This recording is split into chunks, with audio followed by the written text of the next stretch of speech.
chegamos à parte bacana para a gente fazer um apanhado, uma revisão do que nós estudamos nessa aula.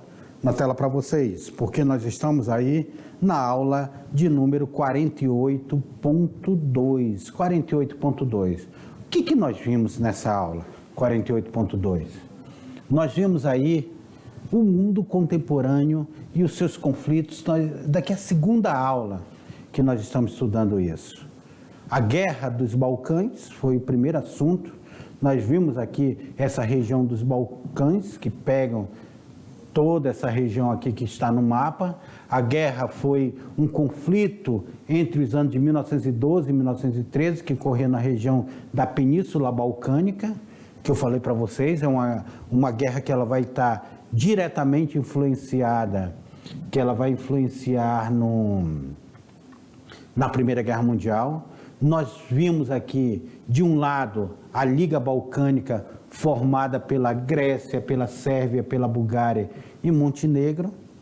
Nós vimos também que de outro estava a enfraquecida Turquia, que já estava em guerra com a Itália. Ou seja, olha aqui, ó, de um lado, Grécia, Sérvia, Bulgária e Montenegro, que vai formar a Liga Balcânica. E sai vitoriosa, né? Porque eles estão mais organizados. E de outro lado, a Turquia, que vai perder muito território dentro dessa disputa. Porque nós temos aqui a Bulgária, a Romênia, o Mar Negro fica aqui, ó, a Grécia. Então, nós vamos ter aí a região da Sérvia, que não aparece aqui no mapa mais. E outra disputa que nós vamos ver é uma região que ela é basicamente quase toda ela, principalmente a parte norte dela é toda, de influência russa, da Federação Russa. Nós temos aí a região do Cáucaso. Os separatistas chechenos desejavam de fundar um Estado teocrático islâmico. Vários distúrbios civis ocorreram necessitando da intervenção russa também nessa área.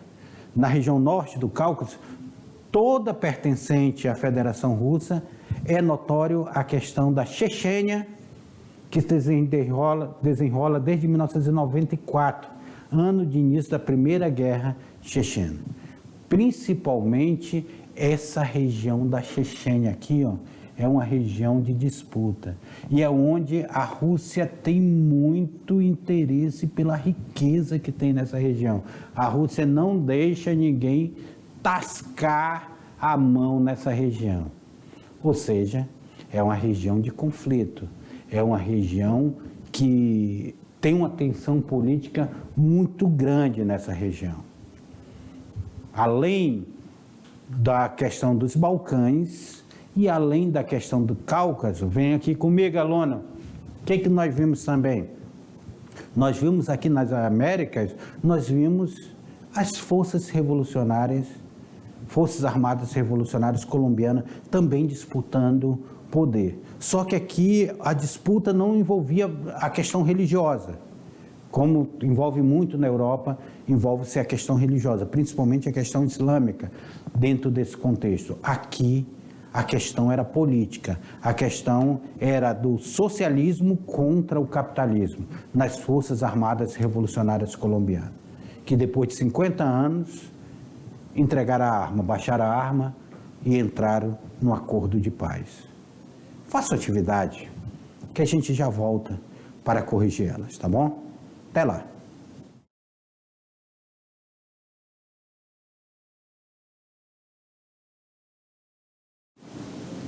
Pois é, fizeram a atividade de vocês, agora chegou a hora de fazermos a correção. Vamos lá? Atividade de sala que vocês fizeram aí, bacana, cada um fez sua atividade. Agora vamos fazer a correção dessa atividade. Ela começa com a questão de número 1. A Guerra dos Balcãs foi um conflito entre os anos de 1912 e 1913, entre a Sérvia, Montenegro, Grécia, Romênia, Turquia e Bulgária pela posse do território remanescente do Império Otomano. E ocorreu na região, que região? Monte Sinai, Península Balcânica, Egito, Jerusalém, Beirute. Olha lá, olha, essa daí, a própria pergunta já dá a resposta para vocês. Foi mamão com açúcar, meu querido aluno. Porque fala, a Guerra dos Balcãs foi um conflito entre os anos de 1912 e 1913, ó, antes da Primeira Guerra Mundial, tanto é que vai influenciar a Primeira Guerra Mundial, entre a Sérvia, Montenegro, Grécia, Romênia, Turquia e Bulgária, pela posse do território remanescente do Império Otomano. Meu querido aluno, essa daí, como está mamão com açúcar, ela fica fácil para você responder. A Guerra dos Balcãs vai dar ali na Península Balcânica, aquela península que nós mostramos no mapa para vocês.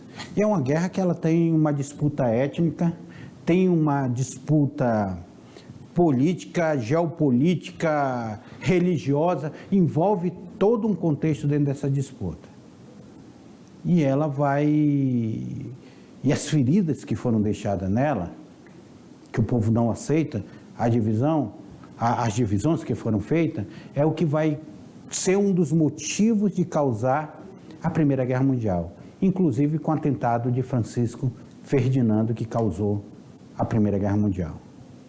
Questão correta, então, é a letra B, Península Balcânica. Daqui não tinha como errar, né? Daqui, mamão com açúcar, estava dada, não tinha como errar de jeito nenhum. Vamos para a segunda. A segunda sobre a Farc, olha aí. As Forças Armadas Revolucionárias Colombianas. As Farc realizaram inúmeras operações militares, sequestros e provocou o deslocamento da população rural. Em 2016, assinaram um acordo de paz com o governo da Colômbia. Podemos dizer que a Farc eram... O que eram Farc? Um exército comunista que lutava diretamente com os Estados Unidos? Será que a Farc lutava diretamente com os Estados Unidos? Houve um conflito direto com os Estados Unidos? As Farc eram um grupo de traficantes que apenas queriam vender cocaína, seria isso? Acho que não, né? Aí seriam os cartéis do Pablo Escobar. Inclusive, na Colômbia, nós tivemos dois grandes cartéis, o cartel de Cali e o cartel de Medellín. Eles eram responsáveis pelo tráfico de drogas. Ou a Farc era um exército popular fundado em 1966 que lutavam contra o governo colombiano. Seria isso? Ou seria um exército popular fundado em 1917 que lutava contra o governo czarista? Pelo amor de Deus, essa veio para matar. Ou letra E, um exército popular fundado em 1966 que lutava contra o governo totalitário europeu, mas a Farc é na América, não é na Europa. Exército Popular. Exército Popular que ele vai convencer muitas pessoas a irem para dentro da mata, a ficarem acampadas e lutar por o ideal. Assim foram as Farc. 50 anos de resistência, 50 anos de luta. As Farc elas foram influenciadas pelo marxismo. Desde 1966, então eles lutavam contra o governo colombiano porque eles queriam derrubar o governo colombiano e criar um Estado socialista na Colômbia, assim mesmo como tinha sido criado em Cuba. Então, a resposta correta dessa daí é justamente a letra, na tela para vocês, aluno, justamente a letra C. Um exército popular, ou seja, um exército formado pela população, fundada em 1966, que lutava contra o governo colombiano. 60, 70, 80, 90. 1990. Aí nós temos 2006. Aí nós temos 2016. 50 anos de Farc. Vamos para a quarta. Diversos focos de tensão espalhados pelo planeta são reflexos de movimentos separatistas que almejaram conquistar autonomia sobre os seus territórios para formar um Estado livre e soberano. Observe a figura 2, que ilustra... Observe a figura 2, que ilustra alguns dos movimentos separatistas ativos no mundo. E os últimos países a serem criados para responder à questão. Nós estamos falando de quê? Olha aí, ó. Observe esse mapa abaixo. Sérvia, Bósnia, Herzegovina, República Tcheca, Eslováquia, Kosovo, Montenegro. Toda essa região aqui, diversas tensões espalhadas pelo planeta. 1993, 92, 2006, 2008. As regiões que sustentam o movimento separatista indicado no item 1, 2, 6 e 10 são, respectivamente, 1, 2, 6 e 10. São, respectivamente, o quê?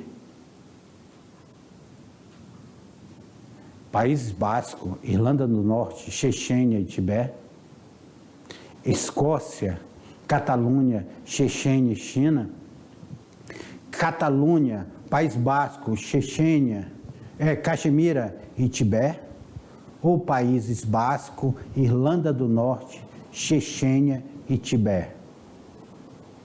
Catalunha, Irlanda do Norte, Escócia e Chechênia. O 1 fica onde? No mapa, País Basco. O 2, falo 2, o 2 nós temos aqui Chechênia, ou Irlanda do Norte. Aí o 3, o 6. Então, a resposta correta é a letra D. País Basco, Irlanda do Norte, Caxemira e Tibete. Vamos lá, se liga no Enem. Vamos lá para a próxima questão. Se liga no Enem. Fala o seguinte, a terceira. Desejosos de fundar um Estado teocrático islâmico na República Russa, vários países e organizações clandestinas ainda continuam a lutar, através principalmente de atos terroristas de impacto da opinião pública mundial. O governo russo tem cada vez mais reprimido com violência toda e qualquer manifestação. Nós estamos falando de quê? Os separatistas do Azerbaijão, os separatistas turcos, os separatistas armênios, os separatistas chechênios ou os separatistas daguestão. Meus queridos alunos, nós vimos que o conflito ali naquela região é o conflito mais notório, são dos chechênios. Tá? Os chechênios, nós temos aí ataques terroristas, nós temos essa tentativa de, através da violência, conseguir também essa independência. Então, por isso que a questão correta dessa aí é justamente a letra, olha lá, a letra D. Os separatistas chechenos. São eles que estão aí desejosos de fundar um Estado teocrático islâmico na República Russa. Várias organizações clandestinas ainda continuam a lutar através principalmente dos atos terroristas de impacto da opinião pública mundial. O governo russo tem cada vez mais reprimido com violência toda e qualquer manifestação. A Rússia não quer. Imagina, a Rússia não quer perder aí o seu território. É um território de disputa, um território rico. Então, o que nós observamos nessas duas aulas que nós estudamos? Nós observamos que o mapa geopolítico, a geopolítica do mundo, ela vai mudar o mapa político do mundo. De uma hora para outra isso pode acontecer. Isso pode acontecer aqui nas Américas. Isso pode acontecer... Aqui nas Américas, nem tanto, que os conflitos aqui, eles estão bem, basicamente, resolvidos. Você vê que o Brasil não está com conflito com nenhuma fronteira do país, disputando nenhum território. Você vê ali, os Estados Unidos também está bem definido, fez até um muro ali para dividir do México, Canadá também. Mas quando a gente parte para a Europa é uma grande coxa de retalho. A Europa, por ter sido forjada beligerante ao longo da história, é uma região que até hoje ela passa por conflitos sérios. Seja nos Balcãs, seja na Península Arábica, seja no Oriente Médio, seja no Extremo Oriente, ali, então pega a questão oriental e a questão ocidental. A Europa, tem parte da Europa que fica no Oriente e outra parte fica no Ocidente. Então, toda essa região, ela passa por um conflito que ela pode, de uma hora para outra, estourar um conflito, uma guerra de independência e, mais uma vez, o mapa da Europa ser modificado. Então, é assim que nós estamos vendo o mundo hoje, dentro dessa geopolítica. Mas, espero vocês numa próxima aula, tá bom? Até lá, meus queridos alunos.